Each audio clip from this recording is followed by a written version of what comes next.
네, 여러분 안녕하십니까? 영군입니다. 자, 이제 프리미어리그 16라운드 리버풀과 아스톤 빌라와의 경기가 곧 시작이 됩니다. 선발 라인업 먼저 볼게요.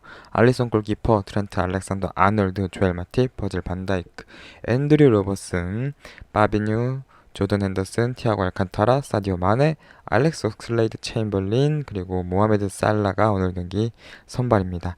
일단 피르미누가 부상에서 복귀해서 훈련까진 뛰었지만 아직 스쿼드에 들어올 만한 그런 폼은 아니라고 판단이 돼서 오늘 경기 아예 결정을 했고요. 조타와 오리기가 약간 경미한 부상이 있다고 해요. 그래서 오늘 경기 빠졌습니다. 조타는 그래도 벤치에는 있고요. 오리기는 무릎 부상으로 결정을 하게 됩니다. 그래서 오늘 경기 옥슬레이드 체인벌린이 공격 라인에 일단 이름을 올리고 있는데 그동안 체인벌린이 물론 최근에는 폼이 좋았지만 이 펄스9 자리, 중앙 공격수 자리에 뒀을 때는 그렇게 활약이 좋진 못했거든요. 그래서 저는 차라리 마네를 중앙에 두고 체인벌린을 좀 윙으로 돌리는 그런 좀 공격 전형이 만들어지지 않을까 싶은데 아무튼 뭐 그건 경기는 봐야 하는 거고요.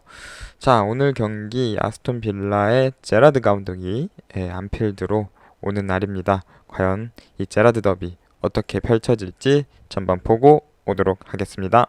빵빵! 네, 리버풀과 아스톤 빌라의 경기 전반전 0대 0으로 일단 마무리가 됐습니다. 전반적으로 리버풀이 계속해서 점유하면서 아스톤 빌라를 위협을 했지만 아스톤 빌라가 굉장히 잘 막아내고 있는 그런 분위기로 전반전이 흘러갔습니다. 일단은 역시 아스톤 빌라가 사실 순위권에 비해서는 굉장히 선수단의 이 퀄리티가 좋은 편입니다.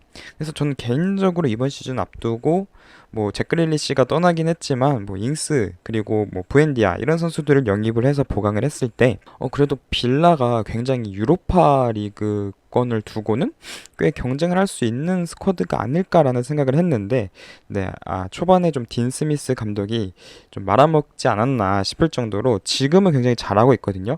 그만큼 이제 제라드 감독이 굉장히 팀을 잘 파악하고 벌써부터 잘 꾸렸다. 이제 부임한 지 한 달 정도 된 것 같은데 아무튼 굉장히 잘 팀을 만들어 놨다라는 생각이 들고요. 특히 이제 수비 쪽에서 플레이, 특히 양 풀백들도 좋지만 이 중원 자원들 뭐존 맥킨이라든지 더글라스 루이스 그리고 뭐 나캄바 이런 선수들의 이 수비 가담 그리고 수비 퍼포먼스가 굉장히 좋은 편입니다. 그래서 오늘 경기에서 이 전반전에 실점하지 않는 것은 이 세 명의 중원의 활약의 기여도가 굉장히 높다 이렇게 볼 수 있겠고요. 이제까지 프리뷰 리뷰를 하면서 그렇게 막 심판 판정에 대해서 불만을 표한 적이 없는 것 같은데 오늘 경기는 좀 어웨이 콜이 있는 것 같아요. 좀 빌라 쪽으로 많이 좀 판정이 치우쳐져서 나오는 것이 아닐까 싶을 정도로 개인적으로는 좀 이런 심판 판정적인 부분에서 불만이 있습니다. 그리고 일단 지금 리버풀이 계속 두들기고 있긴 하지만 체인벌린 선수가 아무래도 원래 펄스9이 아니었기 때문에 물론 이제 중간중간 좋은 모습을 보였던 장면은 있습니다만 전반적인 영향력을 봤을 때는 역시 아직은 펄스9에서는 부족하다 이런 생각이 들고 조타가 일단 벤치에 있긴 한데 뭐 어느 정도 몸 상태인지 모르겠어요. 근데 개인적으로는 앞서서 이제 프리뷰 때 얘기를 했듯이 차라리 마네가 중앙에 있는 게 더 나을 것 같다라는 생각도 들고요. 아니면은 뭐 차라리 공격수 자원, 미나미노라든지 이런 선수들을 좀 투입을 해서 4-2-3-1로 해가지고 살라를 원톱으로 두는 그런 방법도 좀 꾀할 수 있겠죠. 지금 굉장히 안필드에 비가 많이 내리고 있습니다. 비바람이죠, 정확히는. 굉장히 거세게 바람이 불고 또 비도 굉장히 굵은 비가 계속해서 내리고 있는데 이 환경에 좀 선수들이 좀 더 적응을 해가지고 후반전 잘 플레이할 수 있도록 바라겠습니다. 그러면 후반전 보고 오도록 할게요. 자, 일단은 페널티킥이 선언됐습니다. 타이론 민스와 모하메드 살라와의 경합간에서 페널티킥이 일단은 찍혔어요. 이미 살라가 자리를 잡고 있었는데 밍스가 좀 손으로 많이 방해를 했네요. 이거는 네, 좀 PK감이었다라고 보이고요. 키커는 역시나 모하메드 살라. 들어갑니다. 모하메드 살라. 아주 구석으로 잘 찼네요. 방향은 맞았는데 마르티네스 골키퍼가 네, 프리미어리그 16라운드 리버풀과 아스톤 빌라와의 경기 1대 0으로 리버풀이 간신히 승리를 거두면서 계속해서 일단은 맨시티를 추격하고 있는 리버풀이 되겠습니다. 자, 이번 경기 일단은 후반전은 그래도 좀 많이 비가 그쳤어요.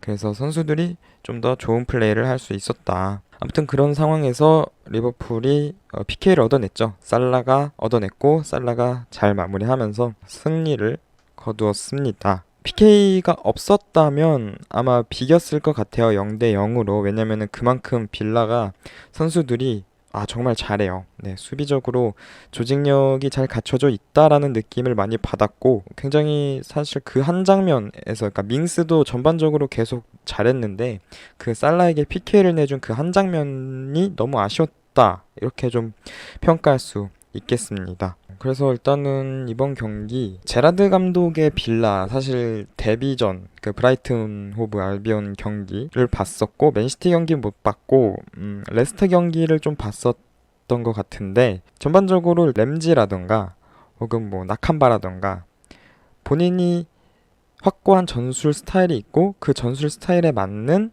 이런 선수를 찾아내고 적극적으로 기용하는 스타일인 것 같아요. 그리고 그것이 굉장히 일단은 레인저스 시절부터 해서 타율이 굉장히 높은 편입니다. 그래서 제라드 감독이 물론 아직은 커리어로만 봤을 때는 초보 감독이라고 좀 봐야겠죠. 근데 스타트는 좋다.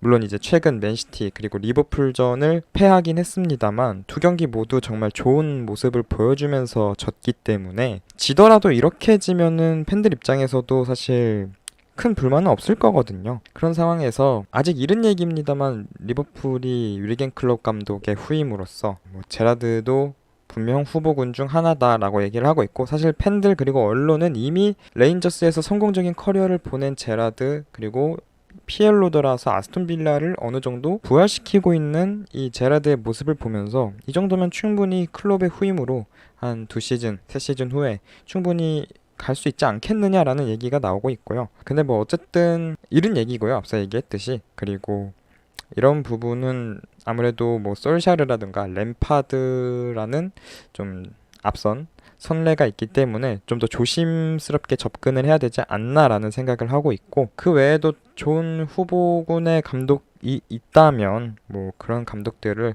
선임을 하면 되는 거고요. 꼭 제라드가 아니어도 된다라는 거고 꼭 제라드일 필요는 없다. 많은 사람들이 제라드가 거의 확정인 것처럼 얘기를 하는데 이거는 사실 좀 빌라 측에도 좀 예의가 아닌 거고 제라드 입장에서도 좀 어떻게 보면은 현재 집중할 수 있는 환경이 만들어져야 되는 거고 그렇게 생각을 합니다. 어쨌든 굉장히 재밌던 경기지 않았나 전술적으로 그리고 제라드의 빌라가 어디까지 좀 할 수 있는가를 볼 수 있는 경기였고요. 아쉬운 점이 있었다면 빌라가 90분 내내 좀 공격적인 루트를 찾는 데 있어서는 어려움을 겪었다? 라는 게 좀 아쉬운 부분이라고 생각을 해요. 물론 이제 리버풀이 상대였기 때문에 공격 루트 찾기가 쉽지는 않아요. 쉽지 않은 게 맞긴 한데 그래도 뭔가 좀 자신의 모멘텀, 그러니까 자신 빌라의 이런 타임이 왔을 때 좀 더 날카로운 모습을 보여주었으면 좋았겠다라는 생각이 있습니다. 왜냐면은 제 기억에 빌라가 유효슛이 없거든요. 슈팅은 있는데 유효슛은 없는 것 같아가지고 공격적으로는 아직은 좀 더 다듬을 필요가 있겠다. 아무튼 이렇게 해서 16라운드 프리미어리그 경기 마무리가 됐습니다. 뭐 심판 판정이 조금 전반전에 아쉽었고 후반전에도 물론 석연찮은 부분이 있긴 했지만 PK를 불어줘서 더 이상 제가 뭐 이거에 대해서 할 수 있는 얘기가 없습니다. 그래서 저는 여기까지 프리뷰 리뷰 하고 다음 주 금요일 새벽 5시에 있을 리버풀과 뉴캐슬 유나이티드의 프리미어리그 17라운드 경기로 찾아뵙도록 하겠습니다. 이상 영구였습니다. 안녕.